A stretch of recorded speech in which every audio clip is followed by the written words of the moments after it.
Welcome back, everyone. Welcome back to another week, another edition, another episode here of the PondCast. The PondCast, episode 69, your weekly dose, your weekly wrap-up show of all things StarCraft. I'm, of course, just VIP. With me, I'm joined by these amazing people in the chats, and by, of course, Kuro handling the production. Welcome, welcome, one and all. Whew. And we are here, we are back. There's a lot to get into. First things first, of course, do apologize for not having a broadcast this morning or last night. Did miss out on 2 broadcasts, but of course, that is because we, of course, had a birthday. Did have a birthday yesterday, of course, and as a result, did decide to take a day off from casting. Did decide to take some time off instead. But now it's time to get back into the swing of things with all things StarCraft. Let's go, baby, let's go. As up first, we do have our news for the week. Up first, we do have once again Basilisk releasing another video. This time of Serral. For those who remember, last week Raynor, he had an in-depth analysis of one of Serral's games. Of Serral in his own ZVP matchup against Hero. Here we have Serral analyzing his own game against Hero Marine. So it is really cool to hear his thoughts, to hear his thought process as well. I would say that I'm a little bit... It would have been great to have heard Serral's kind of thought process in some of the other matches, in some of the other series.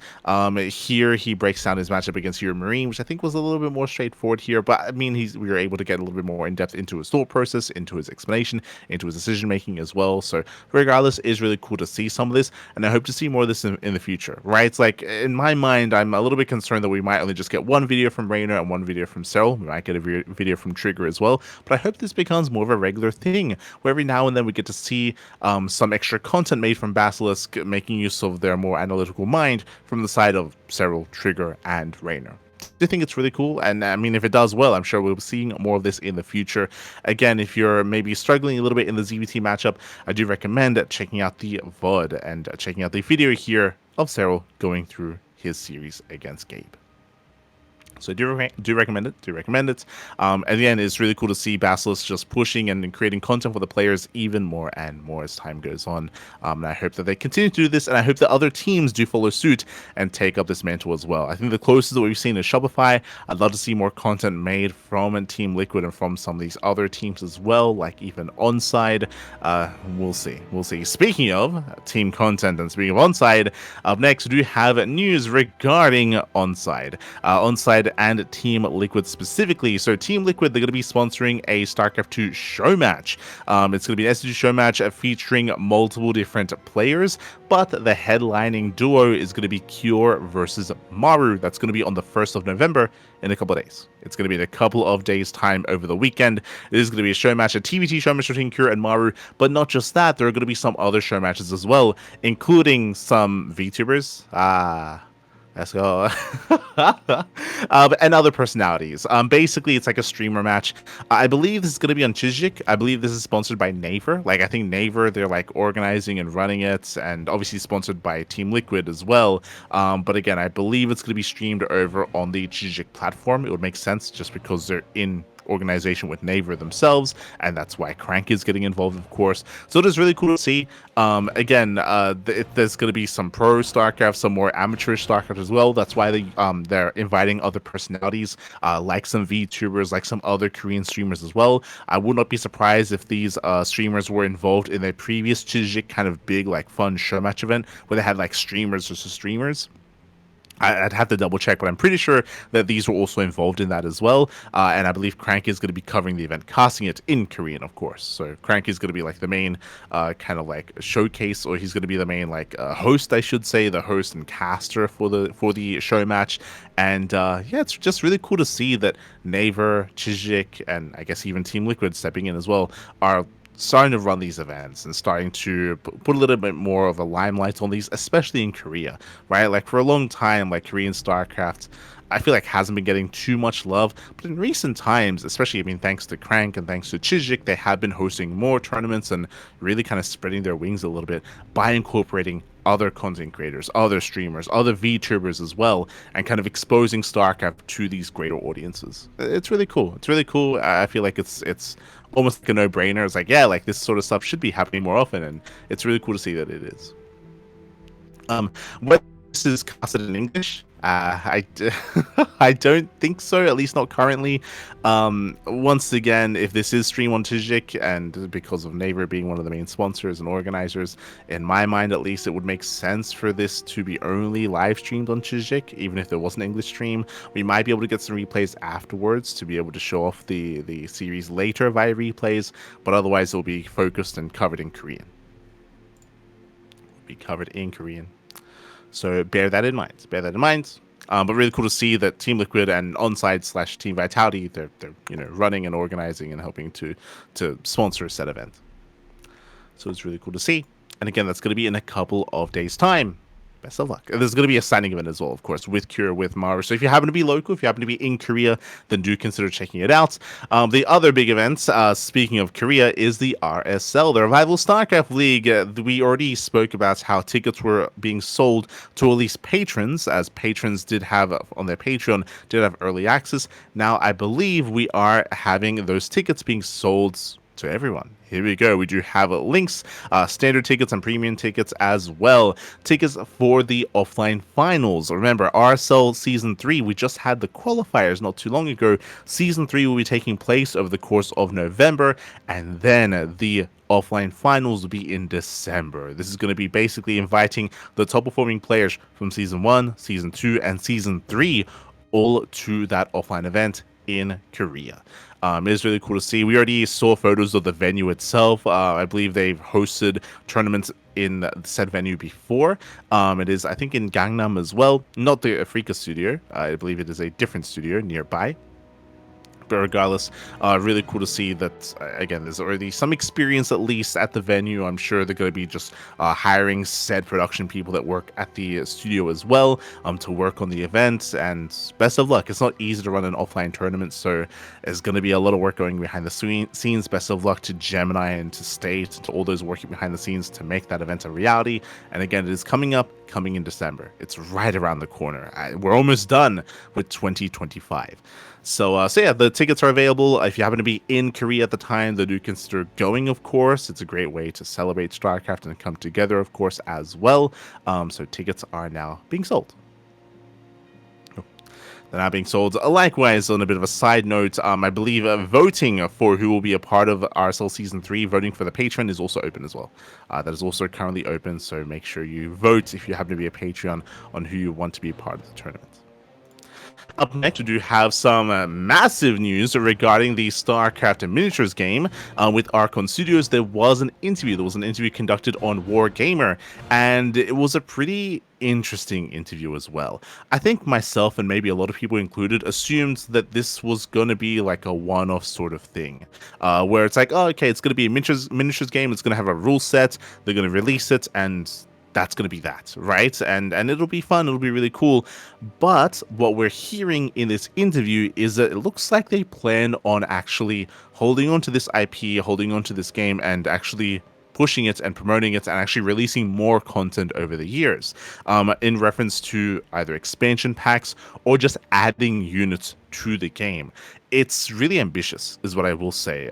To be fair, I'm not too familiar with too many miniatures games out there, except for, I guess, like the Lord of the Rings miniatures games, or Warhammer, of course, Warhammer and Warhammer 40k. They're these big franchises that do release more sets, and they release more rule sets as well over the years. Like Warhammer has been going for a very, very long time, of course. Like that is like the pinnacle, the peak of miniatures games. Of course, there are other smaller ones like surrounding it as well. But this feels quite ambitious. It feels quite similar to that, where they're releasing the base core game, and it sounds like they plan on releasing more models, more unique units with their own unique rule sets as well. Potentially, again, like expansions with other like full sets and newer armies to keep this going. I would say it's ambitious just because they spoke about this roadmap that they have for the next 9 years of supporting this miniatures game. How big is the audience going to be for this? Like in general, like miniatures games of this scale are very niche. They're very niche, and Warhammer have the monopoly. So trying to get into that ecosystem, trying to break into that kind of niche and scene, and get people playing like a new miniatures game that doesn't sound like it's going to be as expensive as Warhammer. Don't get me wrong, but something that's is going to be earning enough to actually validate the idea of being supported for X many years, at least in the eyes of Blizzard. That to me at least does feel quite ambitious. I hope it does do well. Would I be willing to get involved? Like, I've got plenty of places nearby that do support this sort of stuff where you can go there and play these miniatures games, and they have like all these tables and stuff set up. Maybe, you know what? Maybe, you know what? Maybe I might. This might be my gateway drug into that sort of thing. Especially, of course, if this is more affordable than Warhammer. And of course, it's an IP that I'm very fond of, that I have a lot of love for as well. But yeah, again, the word that I said, I keep repeating. It's ambitious. It's very ambitious here, and I hope that it does well, right? I hope that it does catch on. And I mean, there's a lot of photos released of like examples of the models themselves, and look really cool. They look really cool.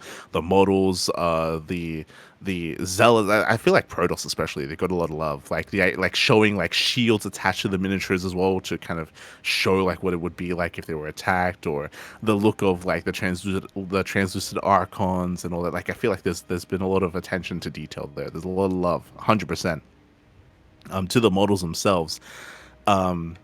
Yeah, I hope that it does catch on. I hope that it does catch on. I hope that there is a strong audience for it that's able to, justify, releasing new units and releasing more expansions and releasing new rule sets and all this stuff for the game. I hope that it's able to be successful, just because it sounds like at least the people behind it, when it comes to Archon Studio, are very passionate about it, right? Like, they're very passionate about the games that they work on, but they're very passionate about StarCraft itself as well. So it feels, yeah, I hope that they're able to find success there for sure.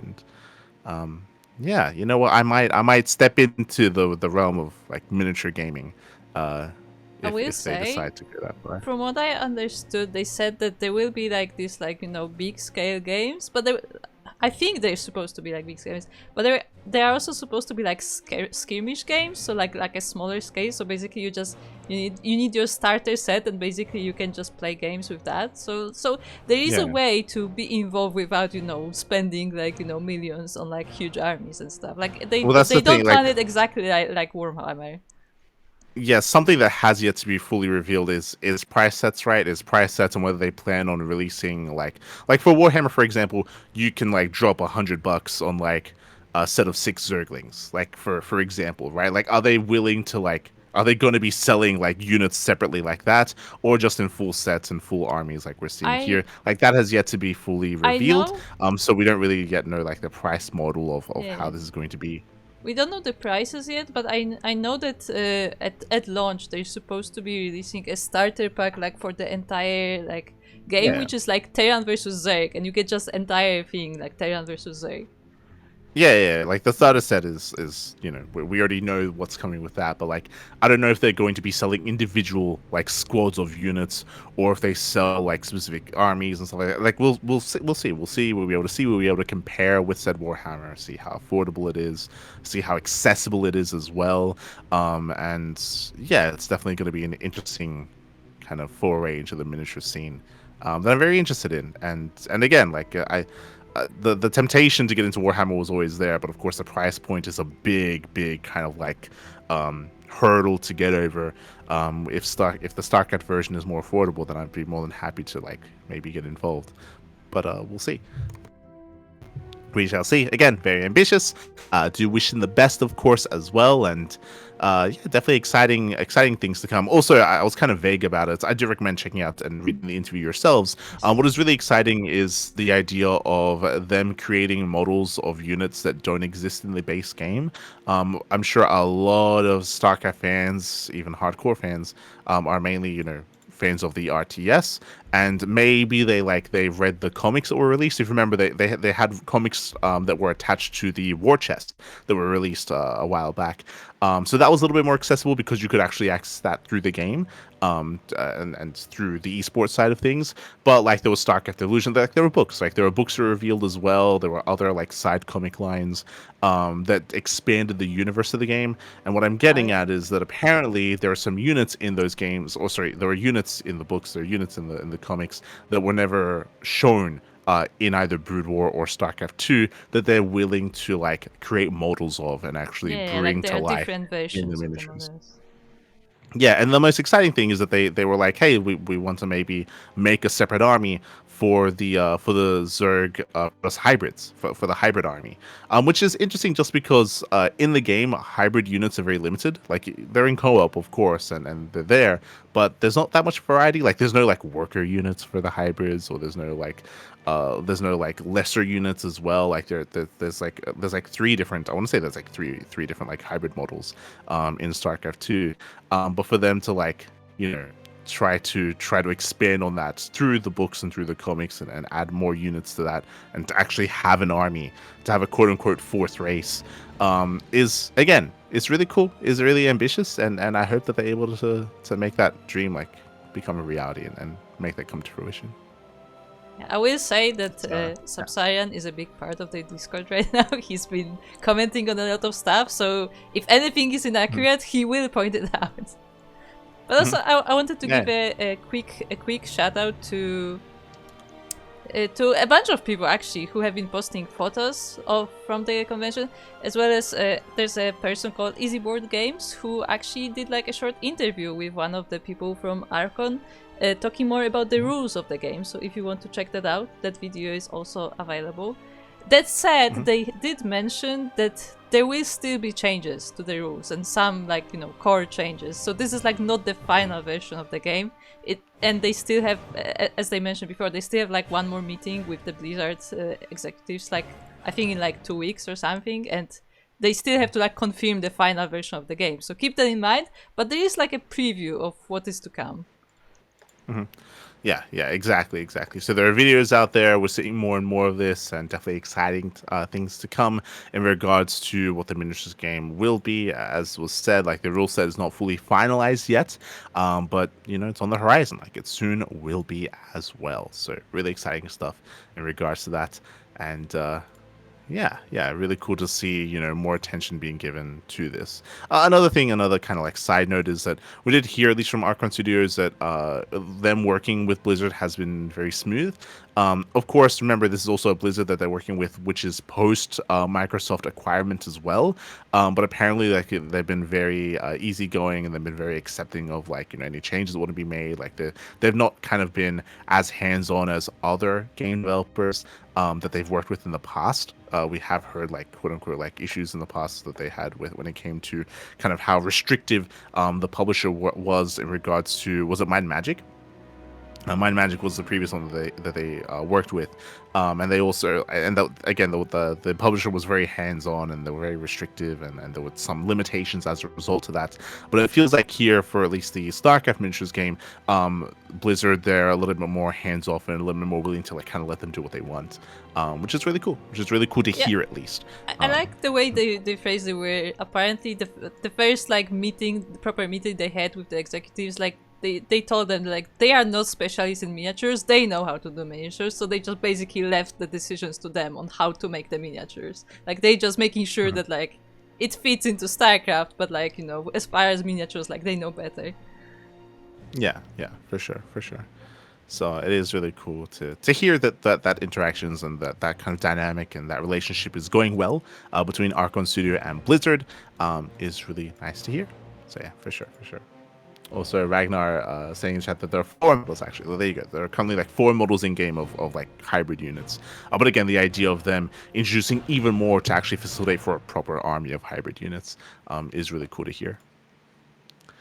Otherwise, we do have. I was talking about hybrid work. I mean, there's no like SCV, there's no drone. Like, I don't think workers are a part of the miniatures game. I was just kind of bringing that up. But like, just greater units and greater, I should say, lesser units. As in, when I say lesser unit, like Zerg have the Zergling, like Terran have Marines, like the base unit. I mean, the filler, the quote unquote filler unit. I'm curious, like, what they do with that, for example, because I believe there isn't that in StarCraft 2, just because they typically have more like higher scale units, if that makes any sense. But regardless, it is going to be really cool to see kind of how that progression does transpire and whether they can go for the full 9 years. I should also mention that their roadmap is at least 9 years, and it sounds like they want to push for more. Like they want to push for again an even longer lifespan for this sort of thing. But a lot of it, of course, will come down to the attention that they generate and the player base that they're able to accumulate as well. So we'll see. We shall see. Likewise, next bit news here was ZeroSpace. Hold on, before we move on, one thing I did remember. I believe today or tomorrow there will be also a specific StarCraft AMA. So if you are looking for any questions to be answered, then head over to their Discord where you can ask the questions or watch the video, which is scheduled on YouTube. So if you go to the Archon Studios YouTube, you can find the AMA. And there are a lot of questions. Let me tell you, I've seen the thread. There you go. So the AMA is available, is there. Meanwhile, we are going to be heading over to our next bit of news. That's going to be ZeroSpace. ZeroSpace, they released a video a couple of days ago going over RTS Pathfinding in general. Like, it was more of a general video, and it was really cool. It was really cool to kind of see the explanation, not just of what pathfinding is, but specifically how other games utilize it. They were able to actually use Age of Empires 4 alongside StarCraft 2 and ZeroSpace to kind of explain and go into detail as to how each game approached pathfinding, what their approach was, what their solution was, what they settled on, and the pros and cons of each kind of system, and of kind of the back end of things as well. So it was a very technical video, but it was really cool. It was just really cool to kind of see like the three games comparison side by side, the pros, the cons, like what they do, what others do. It wasn't necessarily like trying to say that one does it poorly than another, or one does it better, one does it worse, like just showing how different they are compared to each other, specifically in the field of pathfinding. So it was really cool to see. Pathfinding meaning like unit interactions, how a unit gets from one place to another, how they collide with other friendly units, you know, how a melee unit interacts compared to a ranged unit. It was interesting to see, of course, something that we know about Age, for example, is that Age of Empires, they have a bit of a clunky system, but how they work around it is that in Age of Empires, when you select an army, you can change its formations.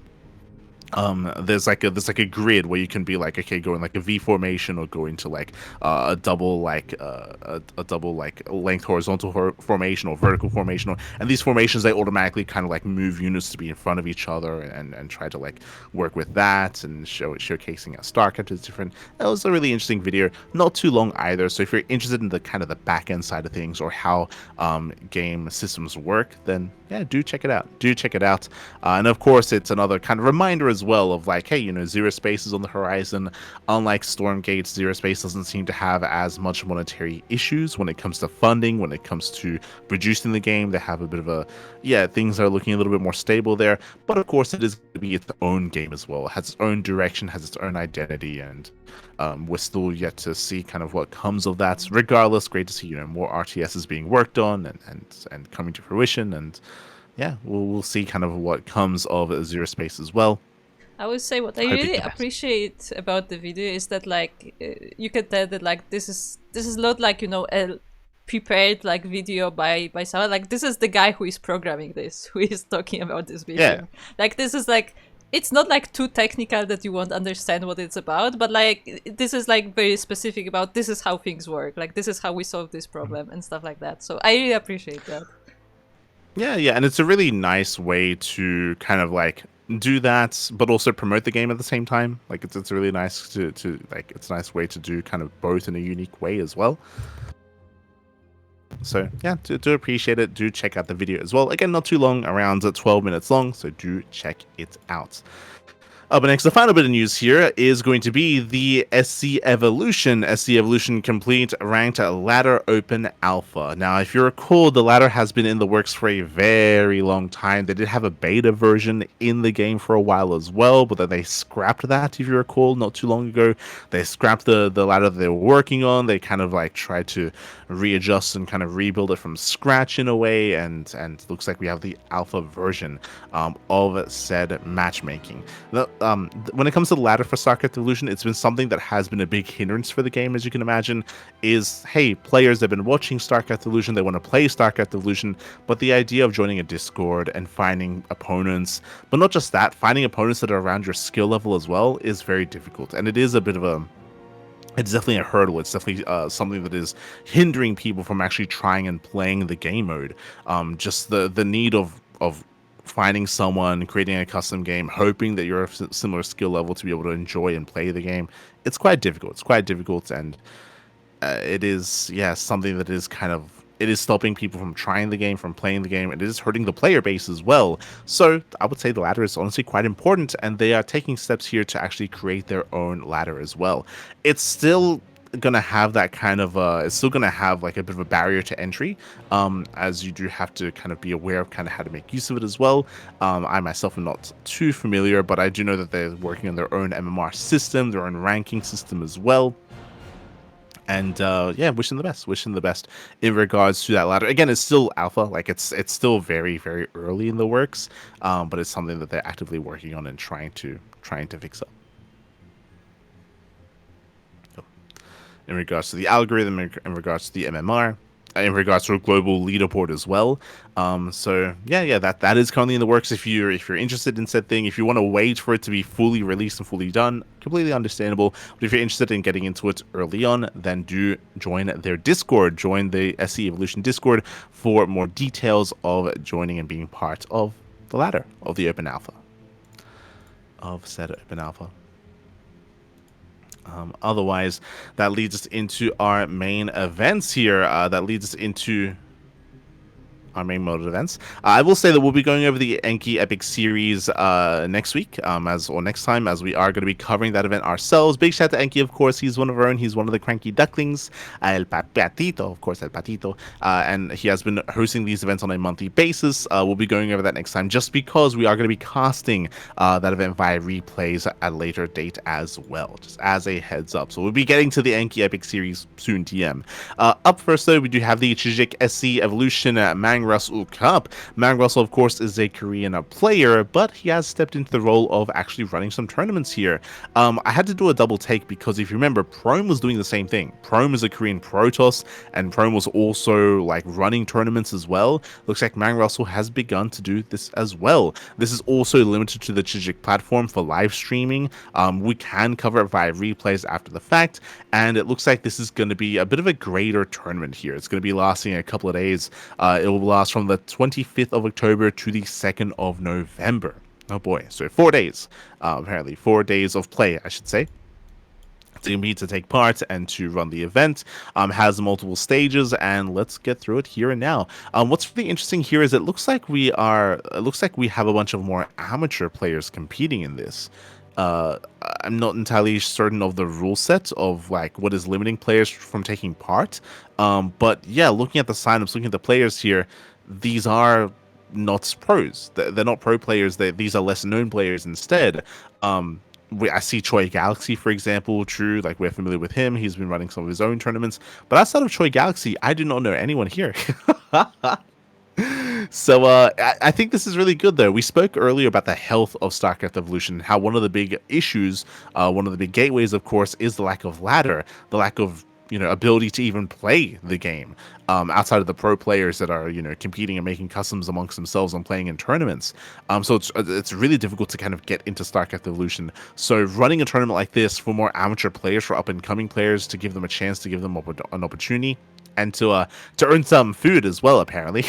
I really do appreciate it. I really do appreciate it. It's really cool to see. I say food because apparently there's depending on how you perform, you can win like a burger combo or a chicken and coffee combo for first place. Crazy. But I think that's off to the side instead. So here it says the 9th to 6th place in the main event are seeded into an 8-player single elimination bracket. Okay. So basically, the way that this works here is that we had the preliminary stage to determine the top 4 players. The top 4 players of the tournament. And that is where you can see on the right, you have the top 4 to determine the champion, right? We have 1 Terran, we have 2 Zergs, and we have Kasker as well. These are the top 4 players to determine the winners to earn the main bulk of the prize money. But there's like a consolation prize. Basically, the players that's placed highly but that did not make it into the top 4 are seeded into a separate bracket to earn some chicken burgers. That's to earn some food, which I appreciate. I appreciate it. And again, goes along the lines of this being a little bit more amateurish when it comes to the skill level here. But basically, there's like a lower brackets where the players that get eliminated, they can play amongst each other to earn some food, which is great. I love it. I love it. So yeah, shout out to Mang Russell, of course, for hosting, for running the event. Shout out to Chijik for sponsoring, of course, as well. And again, this is just really good for grassroots StarCraft specifically. Grassroots StarCraft Evolution, I should say. I wouldn't be surprised if a bunch of these players were maybe even Brood War players. And again, more like up and coming, like Diamond players, Platinum players, like Masters players. So really cool to see them taking part, and wish them the best. Give them a reason to improve, to compete, and maybe motivate them further to achieve greater heights. So really cool to see here from Mang Russell. That leads us into our, speaking of amateur tournaments, speaking of amateur players, that leads us into the Amateur League Weekly number 142. Of course, this is a regular weekly tournament for different skill ranges. No prize money is involved, but you can earn points to be invited at the end of the season to a tournament that does provide prize money instead. Up first, we have the Initiate Weekly, which is for those between the leagues of Bronze and Platinum. Here we had Vrog. We had Vrog actually taking it all here. He did drop a map to Mimo Mojo at the start of the tournament, took down Jackals, and did win in the rematch 3-0 over Mimo. GG. GG, well played. Rogue does claim the win, does claim the weekly. That leads us into the Veteran Edition for those between the leagues of Diamond 3 and Diamond 2. Here we have a little bit more representation, as we did have some of our regulars. I see Balimko, I see Sugarcoat II, I see Senju as well. I see Old Lady, Lauren, players that we have seen in the past, and Sugarcoat does pop off, takes down Choshaland, another player that actually competed in our tournament recently, takes down Senju, takes down Balimko, and takes down Lauren in the grand finals, went all the way to the Ace match, went all the way to game 5. Really fun, really exciting back and forth there in those finals, which Sugarcoat did barely win. GG. GG, well played. Congratulations to the Sugarcoats. That leads us into the Prestige Weekly. This is for those between the leagues of Diamond 1 and Masters 2. A little more representation here. This is probably the most popular, the biggest kind of like bracket of players willing and looking to compete. Here we did have a player, Matrix, the Polish Protoss player. He does go on a tear. He takes down Milka 2-0, takes down Arez 2-1, takes down Menos 2-0, and takes down Arez in the rematch in the finals, as there was a lower bracket. Arez did fight his way all the way back up, taking down Cos Phoenix, taking down Zigger, taking down Menos as well. But congratulations to Matrix. Again, it's great to see him being active again. He was a little bit inactive for quite some time at the start of the year, but in recent times he's been much more active, playing in more tournaments, competing more, earning more, and achieving more as well. Really cool to see the return of Matrix. GG. GG, well played. Congratulations. Let's claim the win 3-1. That leads us into the Elite tournaments. Once again, as I mentioned before, these tournaments don't provide prize money, and a lot of the GMs and pro players aren't really interested in competing in these tournaments as a result.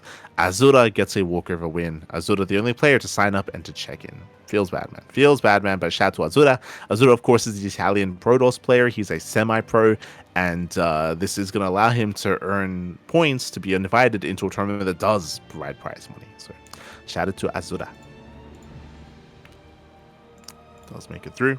That leads us into our next set of amateur events. That leads us into the 5.4K patch clash number 7. As you can imagine, the name. This is limited to those between that are below 5.4K MMR. You are allowed to off race. Bear that in mind. So that is allowed. That is available. And this is played on a new balance mod by Patches. So Patches has been working on a balance mod. He's been working on his own changes, his own unique changes. They're very drastic. They're very intense, very insane. And it's definitely a lot to take in. A lot to take in. Not meant to be taken too seriously, but he has been having a lot of fun with this. And El Chanchito pops off. Pig, he takes down Berry Crunch 2-0, takes down Inexorable 2-0, takes down Mixu 2-0. Mixu off racing as Terran, of course, and takes down Kinpatch 3-1 in the finals. Esther Jared, let's go. So Pig, he does pop off, does claim it. It looks like he played Zerg, so he mained raced. Also, he played Zerg. I don't know what level his Zerg is at, but apparently it is less than 5.4K. Did choose to commit with that all the way through to win the tournament. Congratulations here to Pig. I would imagine that Zerg is his best race, but I know he's been playing like a lot of Terran, a lot of Protoss, like whenever he can to make content on YouTube as well. So I don't know if they have since exceeded his skill in Zerg. Not too certain. But regardless, congratulations to Pig. Shout out to Kinbatch for coming in second place as well. That leads us into StarCraft. Okay, interesting. That leads us into StarCraft here. StarCraft is a tournament run by the Ladder Legends Academy. Okay, interesting. I do know that some of these guys, maybe all of them, are these the coaches? Are these the Ladder Legends coaches? Hold on. Let's see. No, Marcap. Okay. So these are including some of the coaches, but this is open to all those in the Ladder Legends Discord. So basically part of the community. So you have to join the Discord server, and then you can take part in the tournament. And we did have quite an array of players here. We had a lot of the regular Europeans, but also some of the other coaches as well, which I did notice with Geneva. So Geneva was there. And Cristiano, he popped off, took down Geneva 2-0, took down Nick Ranked 3-1. Looks like best of 5 semifinals. And Cristiano took down Shameless 4-7, went all the way to the ace match, best of 7 finals. Oh, that is crazy. Very intense finals there, but Cristiano did claim the win over Shameless. I think I would have favored Shameless there. Shameless, who took down Solicitus, he took down Geralt, but alas, barely went down to Cristiano. Very well done. Cristiano has been very in form as of late, and really cool to see him kind of making use of that and actually taking down some of these bigger names as well. I'm going to say bigger names. Like in my mind, Shameless is an up-and-comer, and he has been rising through the ranks, comparable to Geralt, comparable to Cristiano. And here for this tournament, Cristiano comes out on top. GG, well played, does come out on top. That leads us into the Crank Gathers Season 2. This is a big 6-team invitational. It's a team league format, I should say, pro league format. Really cool to see. 6 teams were invited: Basilisk, Shopify, Streamer Zone, Team Falcons, Team Liquid, and Team Vitality. 6 teams were invited, and we have been covering this event ourselves. We've already covered a couple of days of this event, I believe 2 days so far. We're a little bit behind schedule. By now, we should have been covering 4 days, but unfortunately, as I mentioned before, like I didn't have any time yesterday. Was my birthday, so did decide to take a day off from casting, and as a result, we did miss out on some of these broadcasts. We'll be catching up. It means that it's going to take us a little bit longer to catch up with the Crank Gathers, just as a heads up. We should be done, though, by the time the next podcast comes around. For now, though, we had the preliminary stage. The preliminary stage was basically seeding matches to determine who will make it through to the playoffs and who will not. So here we had Basilisk, they took down Streamer Zone 4-0, strong showing here. Serral took down Jumi, Trigger took down Nightmare, Serral and Trigger took down Nightmare and SOS, and Raynor took down Geralt. Just a really strong showing there by Basilisk, one of the stronger teams in the league. That led us into Team Liquid versus Shopify. We had a closer back and forth here. We had Clem taking down Lambo, Kior took down Bian, we had Harambo, Harsum and Lambo taking down Cure and Skillus in the 2v2, and we had Harsum taking down Skillus in the 1v1. Went all the way to the ace match. Cure did once again defeat Bian for the second time in that best of 5. So Team Liquid, they barely took down Shopify. I kind of glossed over it, but yes, so this is Pro League format. It's an overall best of 5 constructed by best of 1s, where players are fielded one at a time, but there is a 2v2 section, which is really cool. Like it's been a long time since we've had 2v2 in team leagues like this. I think the last time we had it was back in StarCraft Clan Wars. I think that was it though. Like StarCraft Clan Wars, like they incorporated that. This is something that was the norm back in Brood War, but this is something that did not really translate too well into StarCraft 2. It was just dropped quite quickly. Like for whatever reason, like in StarCraft 2, the big team leagues like GSTL and like Pro League, they never really embraced 2v2 anywhere near as much. Obviously 2v2 is not as balanced as 1v1, but they never really stuck with it. They never really incorporated it, which is a bit of a shame. In modern StarCraft, I would say that 2v2 has been in a big upswing ever since last year, ever since Wardy was running his team tournaments because of the TLMC changes, because of the TLMC team like map pool that was being updated, and also Euthermal. Euthermal's a big part of that as well, running his 2v2 league, his 2v2 circuit, I should say. So 2v2 is nowadays, I would say, really popular, and a lot of the pros embrace it and play it as well. It's a bit of a shame that it's happening now, though, instead of, back in 2010 or back in in Heart of the Swarm, like 2014, 2015. So it is a bit of a shame that it's happening now instead of back then, but better late than ever. And nowadays 2v2 gets a lot more love, and really cool to see it being made use of here in this Invitational. But yeah, Team Liquid took down Shopify, and of course Vitality, they went down to Team Falcons. Now, Vitality going down here, I mean, if you look at the matches, they were quite close, I will say. Like, Rogue versus Zan could have gone either way. Rogue did take down Zan 1-0. Bunny versus Ryung, I was leaning towards Ryung there. Was quite close, so Bunny did take down Ryung 1-0. Then we had the 2v2, which was a lot of fun. Bunny and Rogue, they were able to survive the aggression of Maru and Ryung. Maru and Ryung, they went Proxy 4x. It was Proxy 4x Mass Reaper. And then Solo took down Maru to close it out. Not the first time, and we'll see. As Solo did take down Maru during GSL, if you recall as well, during the most recent GSL. So Vitality, they did struggle quite a bit here in the preliminary stage. And part of it, I would say, is Maru, he has been on a break. Ever since CWC, he has been. Everyone knows this. He has been on a break. He has not been playing much StarCraft, so he's rough around the edges.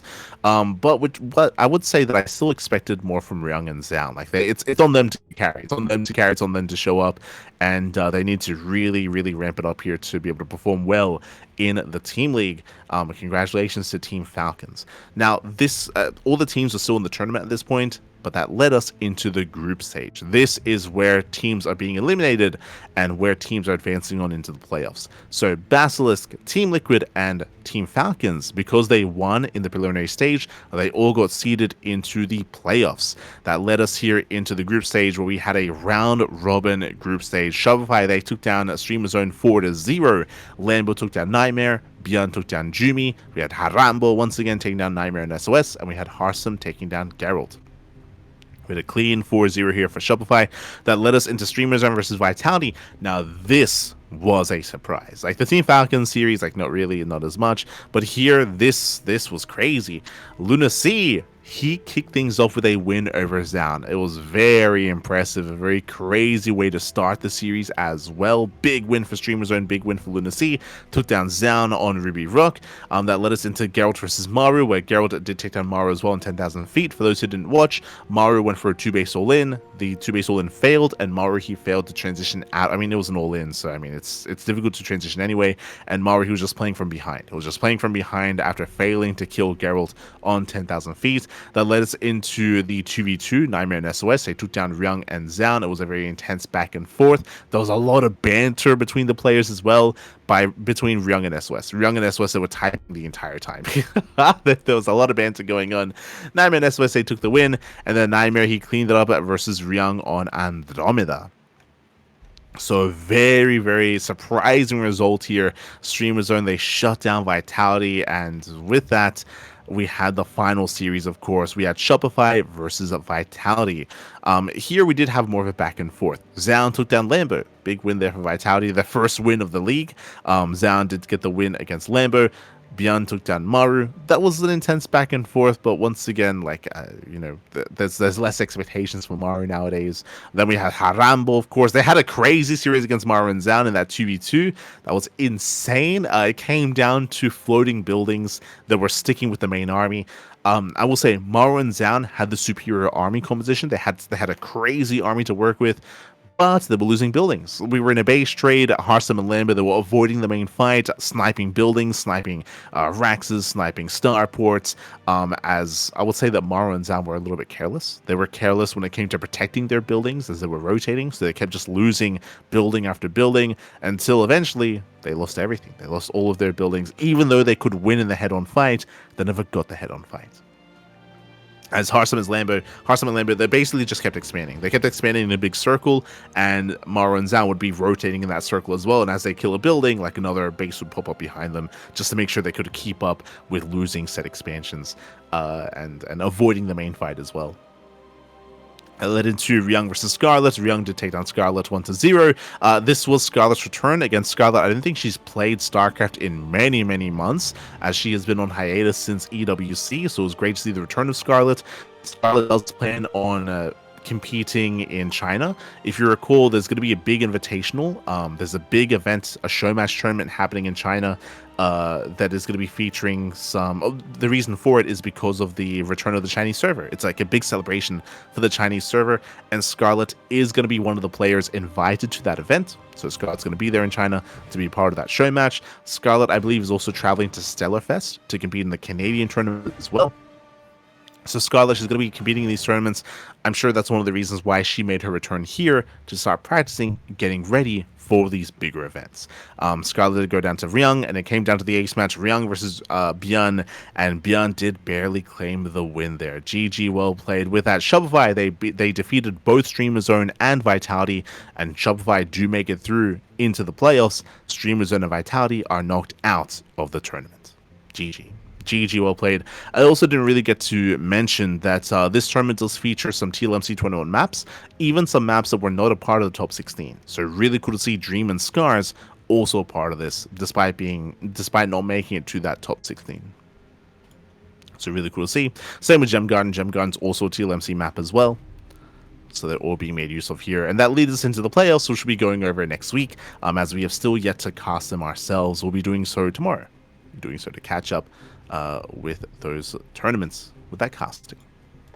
But again, it's really cool to see CranKy hosting a team league like this again. A shout out to Chijik. Chijik, they're the main sponsor. I should have began with that. But Chijik, they're the main sponsor. Because of that, that's why none of this is casted live in English. The only way to cast it live would be on the Chijik platform, which is their own streaming platform. It is similar to Twitch, but over on Korea instead, or in Korean.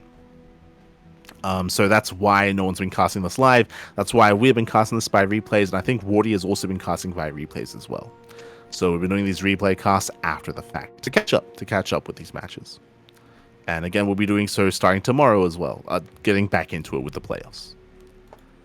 We'll be getting back into it. And again, hopefully, as I mentioned this previously, I do hope that that Chijik, they find a lot of value in this. I hope that it's doing well on the Korean stream. I hope they're getting a lot of viewership. I hope they're getting a lot of attention, because if that's the case, then we might see more of this in the future. You know, even if this isn't like a season-long league, to see this every now and then, it would be a really nice treat. Everyone loves team content. I ideally do miss WTL and Pro League and GSTL and StarCraft, Shoutcraft Clan Wars, and to have this make its return, and also to have at least this every now and then as a one-off invitational, like, you know, a couple of times a year, I'd love to see it. And again, hopefully, Chijik, they do see the value of this. Hopefully, it's worth it for them, and they're able to continue to host these events on a semi-regular basis. As we mentioned before, Chijik, they previously did run and organize and sponsor Alimali for a period of time, and now they're doing this. Clearly, they see value in supporting CranKy and running these tournaments and getting involved in StarCraft II and StarCraft Evolution. What I find that's interesting is that it feels like they're like testing the waters, and they're doing different things each time. They're like, oh, okay, what if we do like these open cups? What if we do these show matches, invitationals? What if we do these team league show matches? So it feels like they're kind of like testing the waters, trying different things, and we'll see what they stick with. We'll see what they land on. Coming into 2026, we'll see what makes a return. But here we go. That leads us into our next bit of news. That leads us into our regionals and our show matches. Up first, we do have the Japanese weekly. We have been giving a lot of praise to Boba, to Tapioca, as of late, and this time, I do see that we have a different pairing in the finals. Okay, we have Noah Shirayuki instead takes down Sayark 2-0 in the finals. We're used to seeing either Deadly Kitten or used to seeing whether it's Deadly Kitten, whether it's Tapioca in the finals, but no, here we have a different duo. Sayark, he's been around for a very long time, has been competing for a long time as well. He's always a regular when it comes to these events, but he does go down to Shirayuki. GG, well played. Shiryuki does claim the win, at least in this weekly, in this Open Cup. GG, well played. Nicely done there by Shiryuki. That leads us into the Sunrise Cup. Sunrise Cup number 219. This is the Chinese weekly tournament. Every single week we have a Chinese tournament. And no surprises here, Nanami. Nanami Chiaki does pop off, does take down their opponents 2-0, and doesn't drop a single map. Oh my god. Typically, some of those that threaten Nanami are not here, actually. Whether it's Tsukino, whether it is... Oh god, another is kind of going over my head a little bit. Whether it's players like Triple H or players like Rewhite, Jodewa Loves, I said Potato. Potato is Young Zest. That's it, Young Zest, or some of these other up and comers. But looks like they weren't here this time. They were not here this time, and as a result, Nanami Chiaki does pop off, does claim the entire win. Very impressive play here. But again, some of the others that typically threaten Nanami, they weren't quite available. Not this week. Nanyu, right? Nanyu was the other one, and quickly checking here. Nanyu was knocked out early. Very early on, actually. Okay, a little bit surprising. Nanyu actually got knocked out early on by Shen Shen in the round of 16. Like, Nanyu, if you remember, last week went all the way to the ace match against Nanami. So we expect great things from Nanyu, but not this time. Not this week. So surprising result. Surprising result there. Nanyu got knocked out early. Congratulations to Nanami. Congratulations. That leads us into the Stardust and Starlight Twinkle Invitational 2025 October edition. Interesting. So it looks like they did host a tournament specifically for players that are on Astartes and on Starlight Twinkle. So it was a little bit more closed off towards those specific players. But it also looks like they did actually not invite their star players. And even then, Triple H, he's a Protoss player. Here he's off racing as Terran, so it looks like they did basically. This is more of like an amateur tournament, restricted to lower league players, and even some of the bigger players they off raced with you know a lower MMR race, I should say. And we see that with Triple H. So congratulations to Cold Seeding, taking down Lucky 2-0, taking down Haliv 2-0, and taking down his opponent in the finals 3-2, went all the way to the ace match. These are players that I'm very unfamiliar with. As I mentioned before, like these are more amateur players. Apparently took down Imperial Jade Liquor. Okay, interesting. Sounds like a brand of maybe beer or something, brand of alcohol. But yeah, Cold Seeding does claim the win. And again, all these players in my mind are more amateur players, like more up and coming, like diamond players, maybe some Masters players involved as well. But it does look like this is basically more of like a community event, more of an amateur community event instead. And really cool to see that they're, you know, hosting events like this for, you know, not the pros, right? For players that are still competing, of course, still playing the game, enjoying the game, but aren't the best of the best. So shout out to Cold Seeding as he is on Starlight Twinkle. That leads us into the big Chinese Team League that's been going on, the Elpis Team League 2025 Fall Edition. First, we have Code A. Code A, I feel like we're close to wrapping up. Like, we don't really have as many weeks remaining here. But Code A round 5 did conclude. So that was just round 5.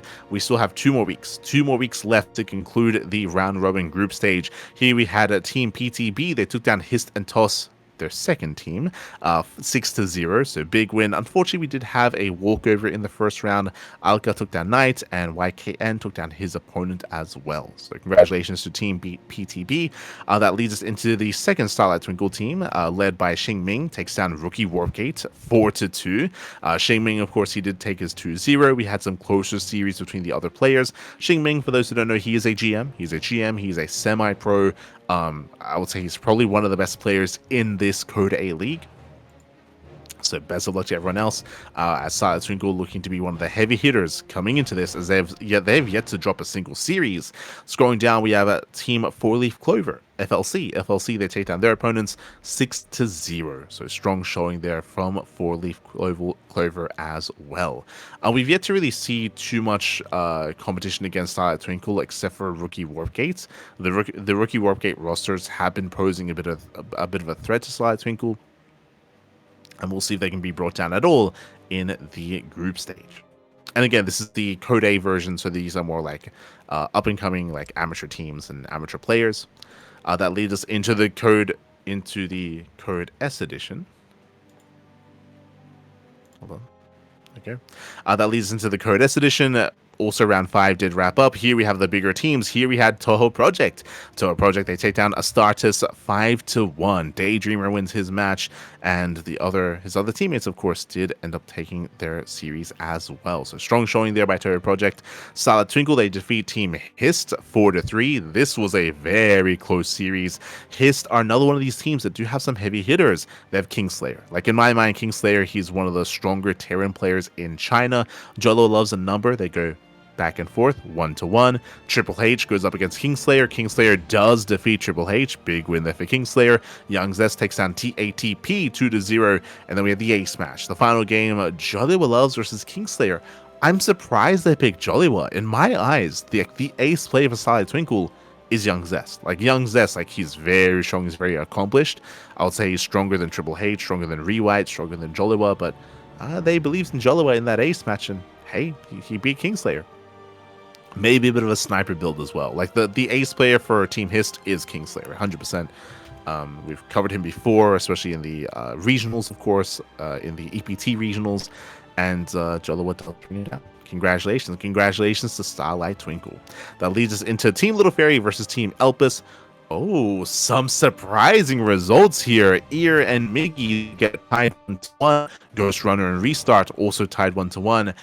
And coming into the third match, this should have been a clean sweep for Shameless. Like, Shameless, he's a strong player in Europe. Like, he's one of the best Protoss players up there or out there. He's like top 10, maybe top 8, maybe top 6. Like, like, he's one of the best Protoss players in Europe. He's an up-and-comer.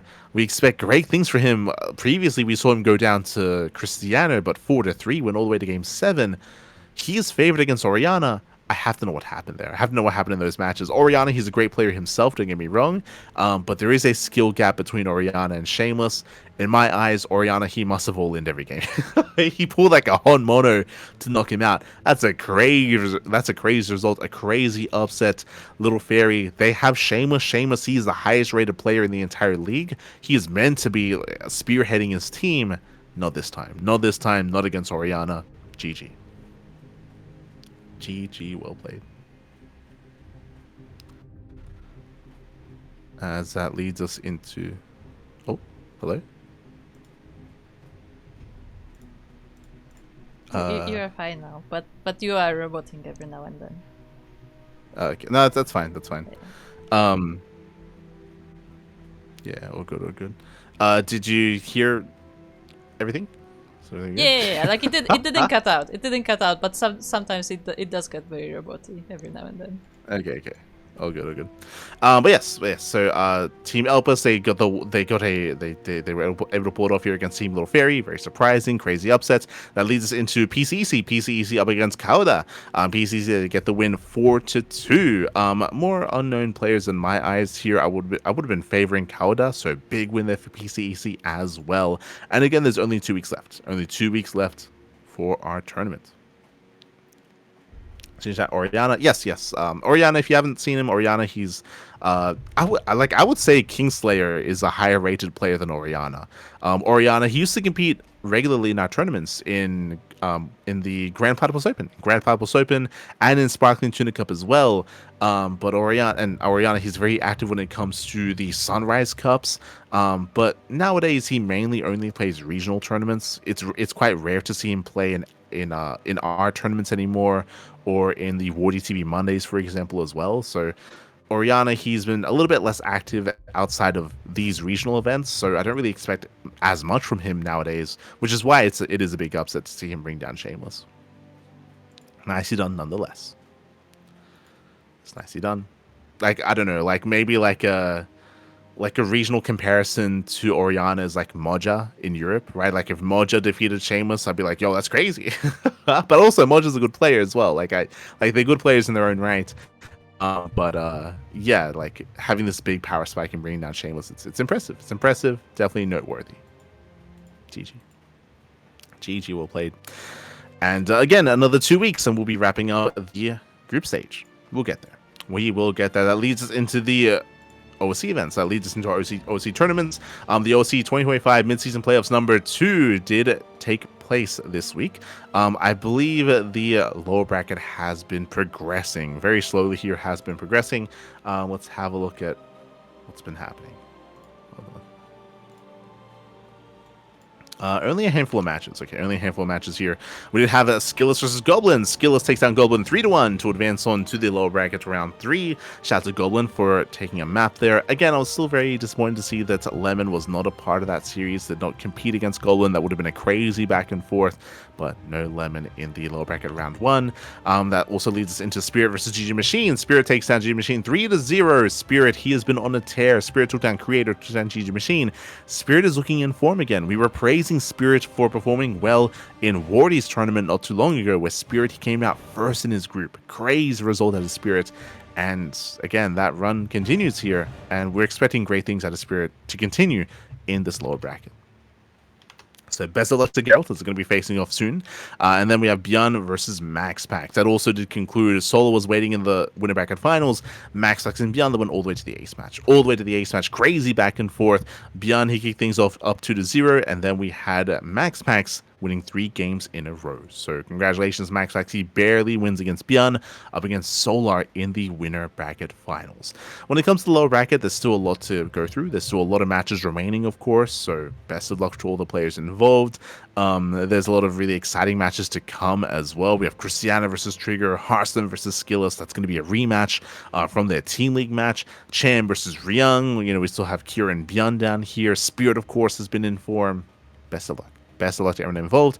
It's still going to take a couple of weeks, but eventually we'll be wrapping up this tournament as well. Eventually. Towards the end of November, coming into December.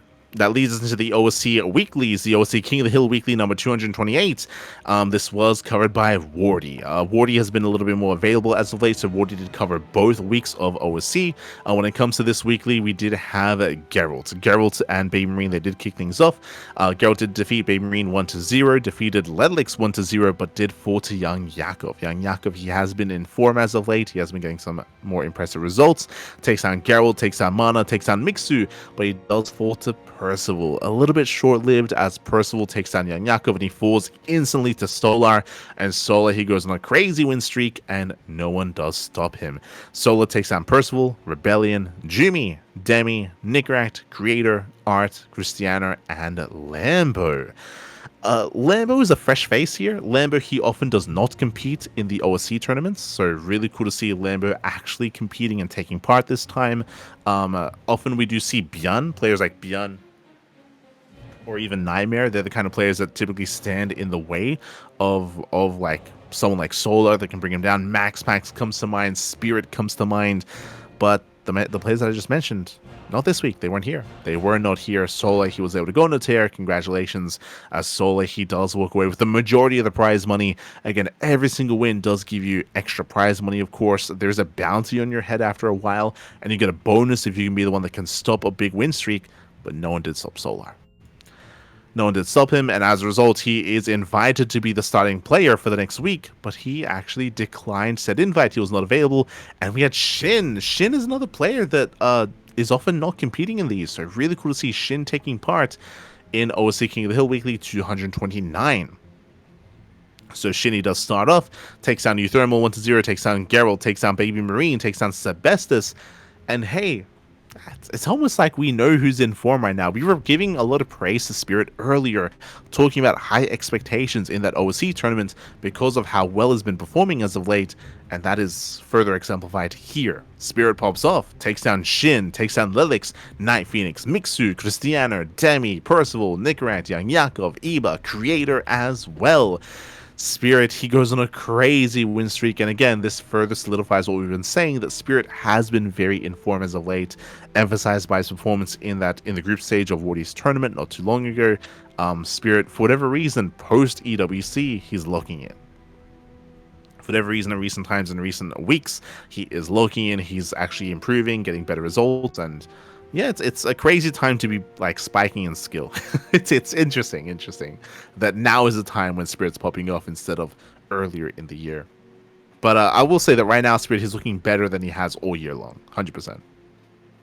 As he's had a lackluster 2025. compared to 2024. Like 2024, like Spirit he was popping off. But again, he had a bit of a rough start to the year, rough lead up into EWC, but in recent weeks has been looking very strong. That leads us into our Open Cups, into our Open tournaments here. Up first, we do have the Platinum StarCraft League, October 2025. This is a monthly tournaments. We were fortunate enough to be the main casters for this event, as it did take place. And here we had Percival. We had Percival.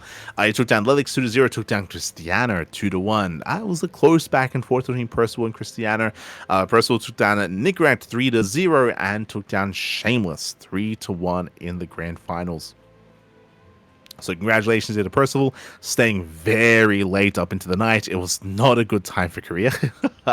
Not a good time slot for Koreans. But Percival, he had a crazy run, crazy performance. Shameless likewise. Shameless took down Jumi 2-1, took down Geralt 3-1, but did fall to Percival in those finals. Percival, he of course has a much more aggressive style of TVP, was very in the face of Shameless, and was able to shut him down early on. GG will play. Congratulations to Percival for claiming this month's Platinum StarCraft League tournament. That leads us into the Sparkling Tuna Cup October Finals. Here we go.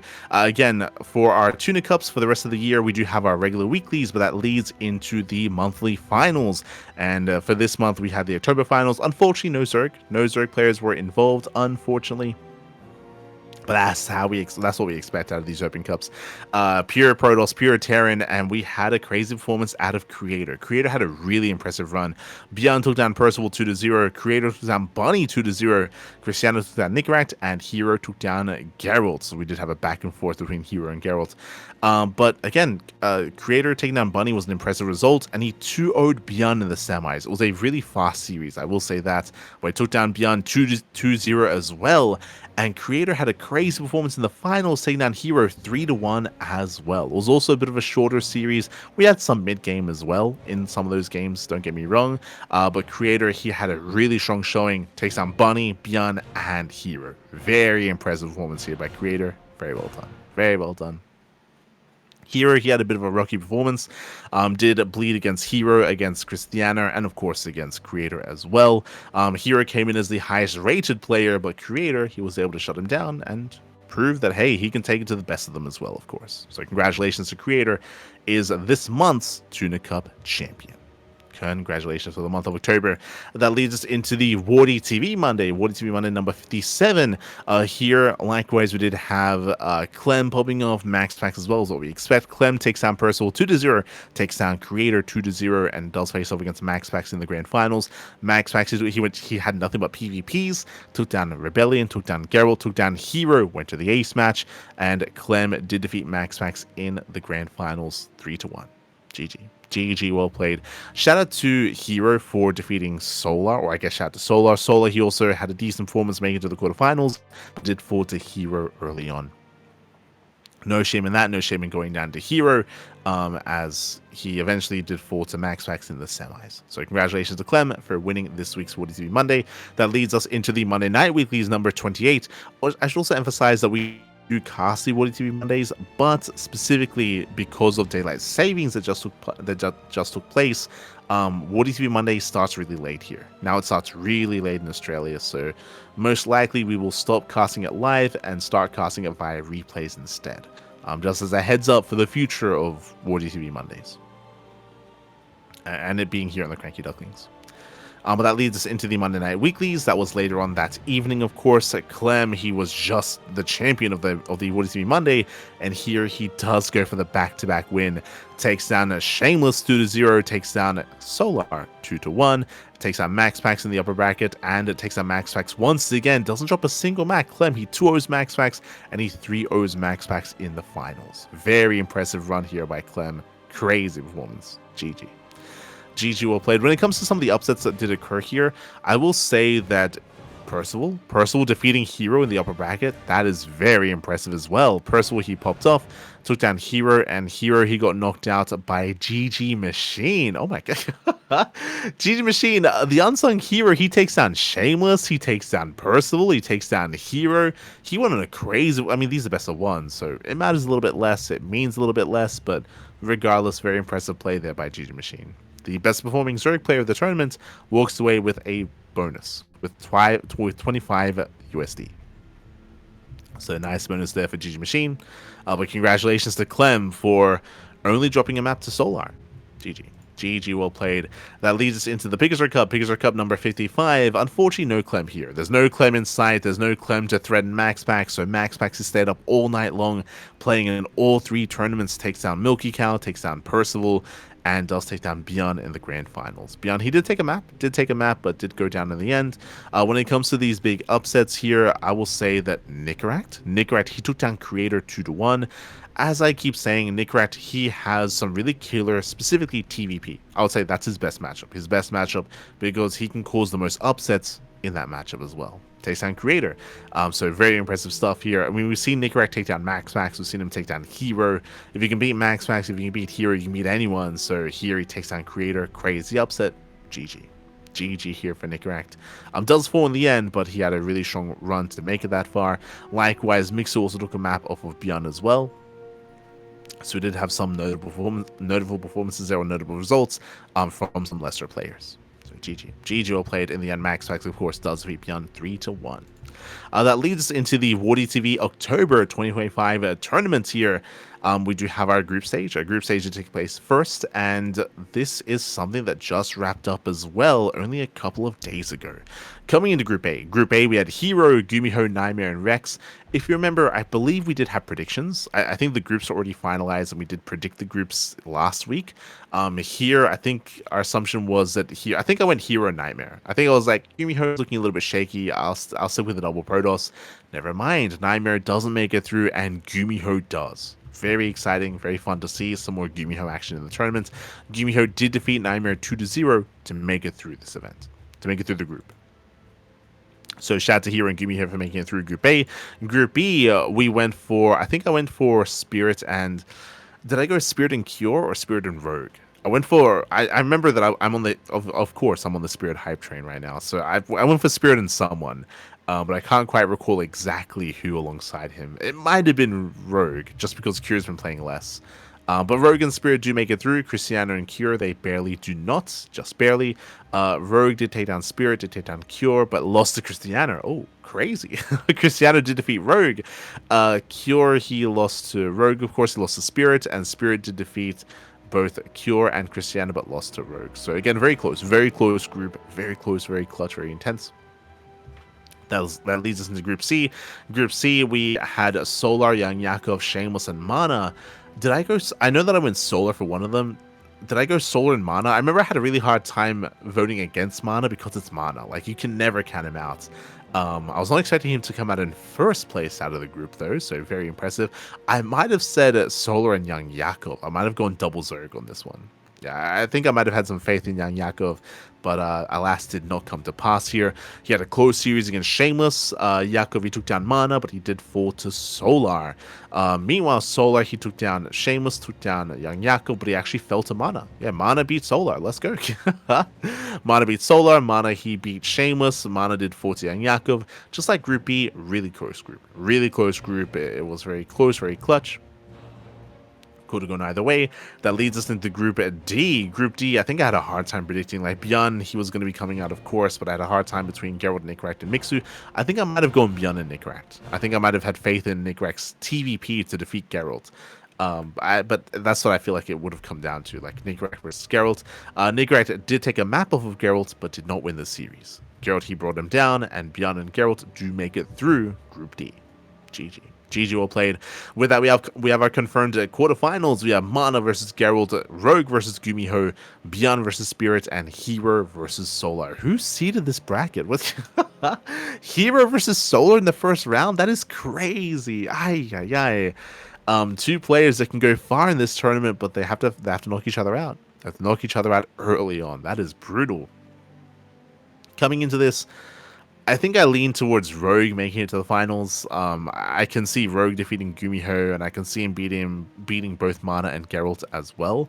I do feel like not like I can definitely see some other people threatening Rogue, but I would say that the lower half of the bracket is stacked.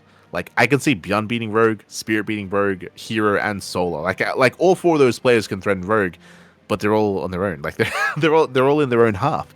So I do think that this is a bit of an easier half of the bracket for Rogue, with Gumiho, Mana, and Geralt. But we'll see. We'll see. Like right now, I also don't really have too much faith in Gumiho just because he has been less active, has been playing less tournaments, and he has been suffering as a result when it comes to his tournament results. Like his results have been getting weaker and weaker in recent months just because he has been less active. So best of luck. Best of luck to Gumiho, of course. Best of luck to Mana and Geralt as they face up against Rogue in that upper bracket. Again, when it comes to the lower portion of the bracket, it's very stacked. Beyond, Spirit, Hero, Solar. It's hard to kind of pick and choose between all of them here. Best of luck. Best of luck to everyone involved. This will be taking place over the next couple of days. November 1st and October 31st, so tomorrow. Starting tomorrow and leading into the rest of the weekend next week for the next week's podcast, we'll have our results coming in. We'll have those results. Can we make a matchup prediction for the finals? I mean, it's hard to like. I feel like Rogue is going to make it to the finals. When it comes to the lower bracket, it's hard to call. Hero's been looking shaky. Like I can see Hero or Solar winning that series, either one. I think I would say whoever wins between Hero and Solar will make it to the finals, and whoever wins between Hero and Solar and whoever makes it to the finals, I think they win the tournament. I think I think I'll go that far. I think I'll say whoever wins between Hero and Solar will win the whole thing. That's in my mind, at least. I can see both Hero and Solar being favored against Rogue, being favored against Gumiho, being favored against Beyond, being favored against Spirit. Of course, how could you bet against Spirit? He's been crazy this month. True. Like Spirit, he's been looking very insane. And of course, like, no disrespect to Beyond either. Like Beyond's a really good player as well, 100%. Like I can see Beyond beating Hero. I can see him beating Solar, but yeah, that's what I'll say for now. I'll say whoever wins between Hero and Solo wins the entire thing. But best of luck. Best of luck to everyone involved. Best of luck. But with that, thanks for watching. With that, I believe that is going to be our final. Oh no, sorry. How could I forget the RSL? Oh my god, the RSL. Oh right, the qualifiers. The qualifiers for this week, we did actually cover most of this, except for the European qualifier, and we have our confirmed players making it into the main event. Now, for those that don't remember, we had 3 seasons. 3 seasons of RSL this year. This is the final season of 2025, and this is leading into the final, the offline finals. We already spoke about the tickets. We already spoke about the tickets at the start of the podcast. How tickets are now live. You can purchase them yourselves if you happen to be in Korea to go to the offline finals. But we still have to confirm who will be at the offline finals with season 3. First things first, we had the Americas server qualifier. As a reminder, it was a server qualifier, not a region locked qualifier, so anyone could play. This was played by the Koreans, of course, and we had Hero. Hero takes down Medic Jr. 2-0, takes down Rebellion 2-0, and takes down Percival 3-0. Strong, clean sweep out of Hero. He does qualify for the RSL. Scrolling down, we had Bunny. Now, I will say, we casted this series. If you missed it, I highly recommend it. Bunny versus Foxer. Foxer almost won 2-1. Like, Foxer, he was ahead, he was winning. He almost won 2-0, actually. Like, Foxer, he had a crazy result here. He was performing in a crazy fashion. It looked like nerves kicked in. Foxer, he was miles ahead from Bunny, and he was making mistakes. Foxer, he was making mistakes. He was making some micro mistakes, some macro mistakes. Like, he was slipping up. Like, it did look like nerves were getting to him just because he was looking so ahead against Bunny, and Bunny clawed his way back into it. I feel for Foxer. Like, Foxer, he deserved to have won that series.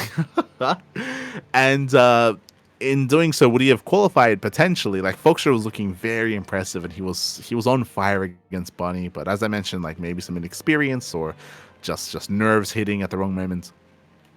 Bunny did recover against Foxer, and Bunny did qualify for RSL. So Hero and Bunny, they make it through the Americas qualifier. That leads us into the Korean qualifier. The Korean qualifier here, the server qualifier, we had Solar. Solar takes down Rex 2-1, takes down Ryung 3-2. This also reminds me a little bit of the previous series. Ryung, he was looking so good against Solar, and I can see Ryung easily. I can see Ryung beating Solar and advancing on instead of Solar as well. But Ryung was so greedy. He was insanely greedy on Maganatha and on Torches. Ryung was up 2-1. And what happened? Scatting. Lack of scatting, more importantly. Ryung, he was cutting corners, was being greedy. He was unable to confirm that Sol was going all in. Sol, he went for 2 all-ins back-to-back on Maganatha and on Torches. And Sol, he avoided the mid-game. He avoided the late game. That's where Ryung was looking more dominant. Ryung was cutting corners. Ryung was getting greedy. And Solar did punish Ryung with non-stop all-ins. With that Solar, he was able to take down Ryung at 3-2, but again, I can easily see a world where Ryung could have beaten Solar instead. So it was very close, very clutch. Congratulations to Solar. That leads us into the final qualifying match between Creator and Percival. Here, Gumiho did fall to Percival. This goes in line as to why I didn't think too highly of Gumiho's performance in the WarDTV October tournament. Here, he goes down to Percival 2-0. Again, Gumiho has been having some rougher results as of late. He's been struggling a little bit more as well, as he has been out of practice. But Creator does take down Percival 3-1 to qualify for the RSL. That leads us into the European qualifiers. We have the European qualifiers here. Max takes down Rex 2-0. Max takes down Young Yakov 3-1. Now, I don't know if Max is allowed to play. If you remember, one of the things about Max is that, or one of the things about RSL is that it leads into an offline finals. If Max cannot play in that, I don't know if he'll be able to compete. So I'm a little bit on the fence as to what's going to happen with Max, but he does take down Young Yakov. He does technically qualify for the event. We'll see if that goes through. In the past, Max has had to forfeit because he cannot take part in offline portions. Geralt takes down Lelix. Geralt takes down Percival 3-1. Big win there for Geralt. Congratulations. We have Max and Geralt making it through into the main event. So GG well played. With that, let's quickly head on over to the main events and go over all the players competing. So we have players making it through from the previous season. So we have 7 Protoss in total, 4 Terran and 3 Zerg. We have Classic, Trigger, Zaun making it through from Season 2. We had Björn, Cure, and Maru making it through from Season 2 for Terran, and we had Raynor and Shin also advancing on from the previous season. Meanwhile, when it comes to the qualifiers, we had Hero, Creator, Geralt, and Max. We had our 4 Protoss, we had Bunny, our 1 Terran, and we had Solar, our 1 Zerg. So that does wrap up our entire player base, making it through from the seeding, from the qualifiers, but we have 2 players left to be determined from the fan vote. If you remember, we spoke about this, but currently voting is open. Voting is open for Patreon. So you have to be a part of the Patreon, you have to be a member of the Patreon of RSL, and you can vote on who you want to be a part of this tournament. Now, your voting is limited to players that competed, to players that actually signed up and competed in the qualifiers. So we're going to be limited to, let's see here, we have as options Percival, true. Percival, he's going to be an option. Players like Rebellion, Foxer as well. Shameless, Young Yakov, true. They're also going to be options. SOS, Nightmare. I can see SOS getting a slot. Like, SOS has a lot of star power. SOS has a big fan base. I can see SOS winning the fan vote. Yeah, 100%. So I can see that happening. Who else would be options? Like Nicaract, Lelix, Rex as well. Because it's just it's going to be a popularity contest. I can see SOS garnering a lot of votes, and I'm hoping for, like, personally, I would love to see Ryung. Like, I would love, like, Ryung, he deserves to be there. Like, I feel like Ryung deserves to be there. I feel like Foxer kind of, like, deserves to be there as well. But Foxer doesn't really have as many fans. Ryung, I can see him winning the fan vote. Nightmare is the other big option as well. I'm gonna lean towards SOS and Ryung, but I can see Nightmare winning. I can see him winning the fan vote as well, instead of Ryung. It's gonna be close. I think SOS is almost a sure thing. I think it's almost a sure thing to be voted in. Again, just because he had a fun, unique playstyle. Nowadays, less so. If you've been watching SOS, he's been very tame, very macro oriented. Back in the day, he used to be very chaotic, and he used to have a lot of all-ins. And I feel like a lot of people have a lot of nostalgia for SOS. So I can see SOS winning this relatively easily. Who joins him, whether it's going to be Ryung or Nightmare or Percival, has to be determined. I Ryung has a little bit more star power than Nightmare and Percival. A little bit more, but we'll see. We'll see. We shall see. So best of luck. Best of luck to all the players that are being voted upon. Best of luck. As voting does conclude soon. That leads us into the group stage and then into the playoffs thereafter. We will be casting the playoffs, not the group stage. We'll be co-streaming, most likely. We'll be co-streaming once again. But otherwise, with that is going to be wrapping up our coverage for this week's tournaments. If you want to take part in some of these tournaments, you can do so via the sign-up list. We do have a sign-up list, ! sign-up list in the chat. We'll sign up.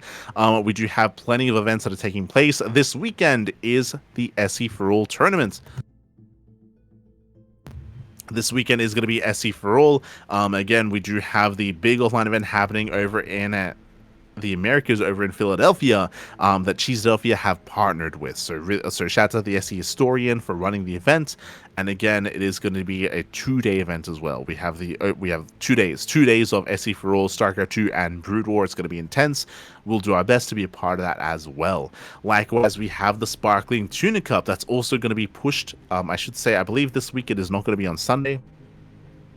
Yes, we're pushing it to Tuesday instead, so bear that in mind. But Tuna Cup is going to be over on Tuesday. The reasoning for this is, of course, because of SC for All.